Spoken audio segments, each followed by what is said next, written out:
is plugged in. Let's open it up for questions, please. If you look at the first 40 minutes of that game on Saturday, with Eli in particular, from your observation, from film, and from talking to him, what wasn't working? What was missing in that stretch?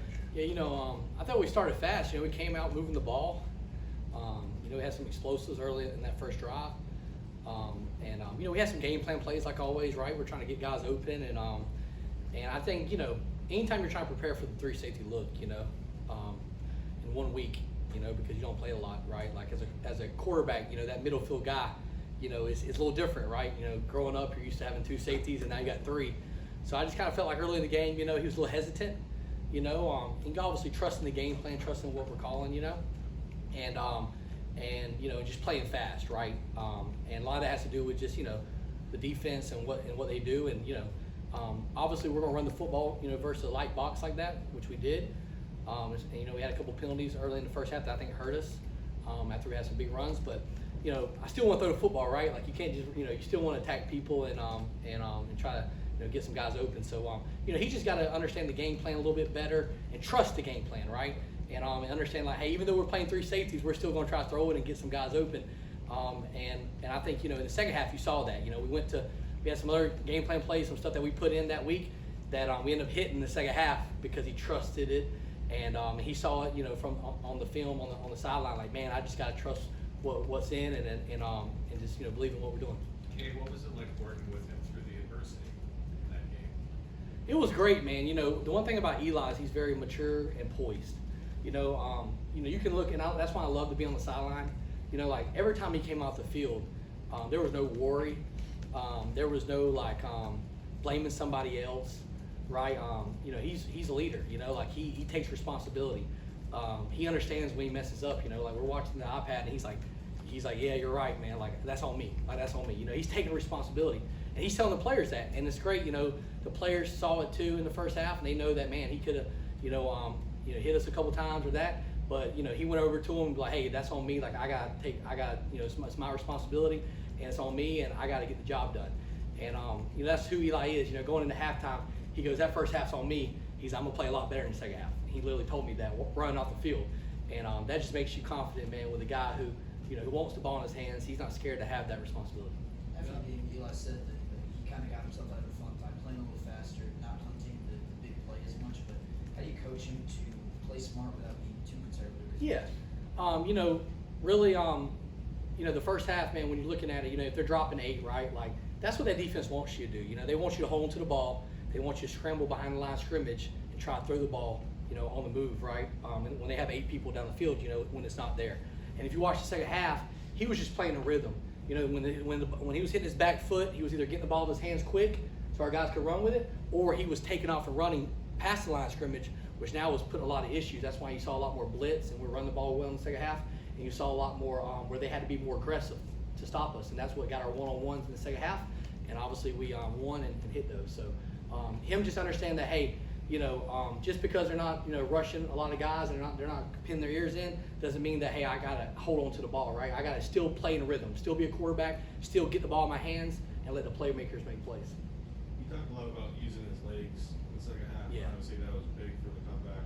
How crucial do you think that is with his game, and how big will it be for the offense? I think it's always big. Anytime you got a guy that is understands football, that can throw with anticipation, that does get the ball in his hands quick when he does get blitzed. Anytime you got a guy who can step up, he has one thing he has, I think, is he has a great feel for the pocket. There's so many times where he's sliding around and stepping up in the pocket and creating space and then finding running lanes. And anytime, as much as we throw it, right, you don't want a guy that holds onto the ball and takes sacks. You don't want a guy that's trying to force it down the field all the time, right? You want someone that, hey, we're going to throw it a lot. Like, this ain't an offense where, hey, you're only going to get 20, 15 throws a game, right? So, you might throw it 30, 40, 50 times some games, just depending on the game. But, you want a guy who, bam, when their ball hits their back foot, they get rid of the ball, or they take off and run, right? Because as a play caller, right, I can be a lot more aggressive calling the game when I have a guy who checks the ball down, who takes off and runs for a 4-yard gain, because now we're staying ahead of the sticks. And you watch the second half, that's what we did. We stayed ahead of the sticks, and we made them play our type of game. Are you surprised that as a redshirt freshman, he's able to show all these characteristics and not get flustered? It's hard to find that type of guy. I'll tell you this, I'm not surprised because if you look at him in high school, he's a 3-year starter, played a bunch of football, won a state championship as a junior. He's had to lead people before. He's played a lot of football even though it hasn't been in college. So, you know, the more you play at quarterback, the more you get experience, the more you see things, the better you're going to get, right? And the farther ahead you're going to be as a young guy, you know? So, you know, I don't think he's a project guy, right? Like, he's not a guy that's like, man, in 2 or 3 years, you know, will be his time, right? Like, I think he's going to get better and better and better. The more comfortable he gets in the offense, the more trust he has. Because I game plan a lot different than other people, you know, like, and the way we try to do things and try to create plays. So, you know, just trusting the game plans and trusting what we got in, and he's learning that now. He's like, yeah, I just gotta trust what's getting called, and I just gotta play football, you know. When you say you game plan differently than other OCs, what exactly does that mean? What can you say about that? I think I don't always try to rely on talent. You know, I think there is times where your guys got to go win one-on-one, and you know they have to win. But I feel like I'm always trying to find ways to get an advantage, right? Whether it's an angle or a secondary release or something to where we can get the right leverage to go win, right? I'm gonna move our guys around and try to create big plays by the way we do it, not just by our guys being talented. So, you know, for me, you know, we're always going to game plan. We're going to put stuff in, and we're going to call it. You know, like I've always believed that, like if you're going to practice something all week, shit, call it, right? Like don't be scared to call it. You know, like the kids want to have confidence. Like I think that's what's the biggest thing right now is we're a confident team. Like our players believe in what we're doing. You know, they know that I'm gonna call it. You know, like hey, we gotta go execute. And when it comes down to it, like they want that responsibility. And I feel like you know, good players and guys that want to be great, they're okay with having that responsibility. And I just gotta put them in position to make those plays. Gabe, what do you remember about the first time you met Des? And how much did you, when you came here, like, hey, I want this guy with me? Yeah, you know, the funny thing is I was Des' first offer when he was a sophomore in high school. You know, he was always a great player. He's been a great player his whole life, even in Little League. He was a great player. You know, he's always been a tough kid. I mean, he ran for, you know, like 250 yards on one of the best teams in the country, St. Thomas Aquinas as a senior. He was the MVP of that All-Star game that y'all talked about. He had over 200 yards rushing in the All-Star game. He's just always been, no matter, you know, who he's playing against, he's always been a great player on the field.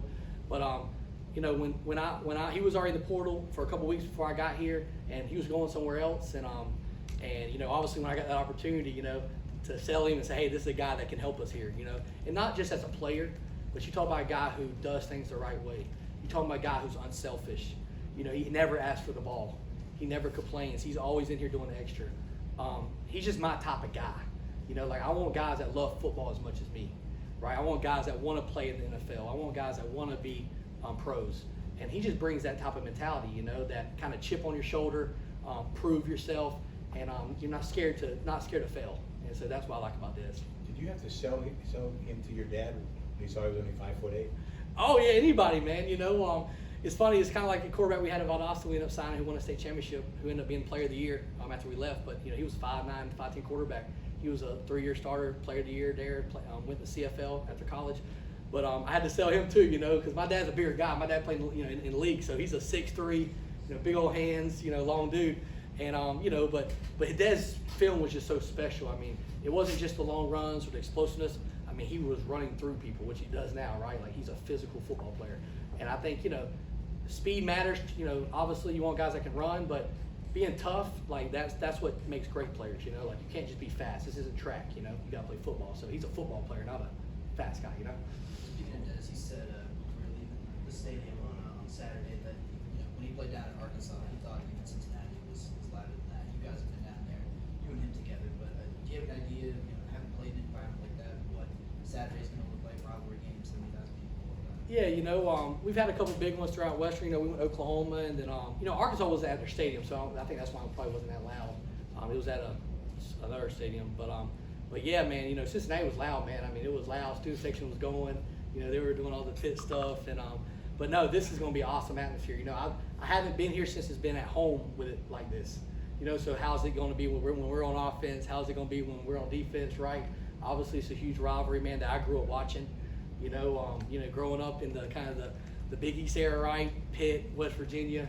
I mean, shoot, man, I was always watching those games on TV growing up. So I knew about this rivalry from before. I knew how much it mattered, and I'm excited to just be a part of it. And obviously, you know, we want to go out and play hard and play the game the right way, and hopefully the results speak for itself. Okay, speaking of playing the right way in a rivalry game like this where the emotions are so high, Yeah. what do you preach to your players about just the controlled emotions? Yeah. I think just control who we are. You know, like we don't have to prove anything.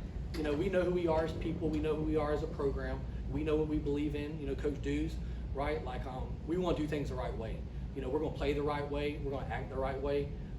You know, I don't want. You know, we're not going to play unselfish. You know, like you know, even though it's a rivalry, it's going to be a physical game. We know that. It's going. You know, it's always been like that since the beginning. We can't let that affect what we do. We got to worry about ourselves and let the game speak for itself. Kind of take your. Go ahead. What have you seen from Western Virginia's defense so far? Just from You know, obviously the DC's been there for a while. You know, they do a lot of different stuff. You know, they're odd front, and they play some even front too. And so they do a little bit of everything. You know, they play in the Big 12, so they've had to defend a lot of tempo offenses, spread offenses. You know, they do a lot of different stuff. You know, every game plan to me, they're a little bit different. You know, they'll play some, you know, quarters, some man, some three. They kind of switch it up depending on who they're playing. And to me, we just got to be able to handle the different fronts. And obviously, you know, are they going to blitz us or are they not going to blitz us, right? Like, we got to be able to handle it, you know. If they don't blitz us, we got to be able to get the ball in our hands and play fast. And if they do, we got to be able, like I said, not take sacks and get rid of the football. And so we just got to do a good job of early in the game, like I said, making adjustments. I always talk about that, right? Like, how are they playing us? How are they attacking us? So then we can go attack them and you know, and take advantage of what they're trying to do to us. Are there similarities between what they do and what Cincinnati did that could help Eli? Like you talked about Eli with the 3 safeties last week. Yeah. Do they do similar stuff? That he's seen it now a little bit? A little bit. They've kind of shown it you know, a couple times before. They've kind of jumped into it in the games, or like, you know, they do play an odd front. So, you know, last week's was an odd front too, just a little different odd front, but it's still something that at least we've protection wise and run game wise we have you know, a thought of what we want to do. Still, you know, you gotta be ready for anything, man. It's a rival game, right? You know, they've only played 2 games, right? They could be saving everything for Pitt, you know. So we just gotta be prepared to make adjustments and get him comfortable early in the game. And as long as we get get him going, man, and start fast. You know, I really want to start fast this week, and hopefully if we do that, you know, we'll have momentum, and we just got to hold on to the momentum, right? Big games like this, my dad always told me it's like, you know, you can't get the momentum back, right? Once you get it, you got to hold on to it as long as you can, and I think if we do that, man, we'll have a good shot. How much did you save? What's up? How much did you save for this game? Oh, we always got new stuff. You know, I think every week's different. You know, different defenses, different feel of the game. You know, what do we need to do to score? You know, like I said, man, every game's going to be different. We're going to look different every game because we're trying to attack the team that we're playing. You know, we're not worried about next week. We're not worried about the week before. What do we need to do on offense to score points versus West Virginia and win the game? That's all I care about. So, you know, we're always going to just be aggressive and give our guys confidence to go play.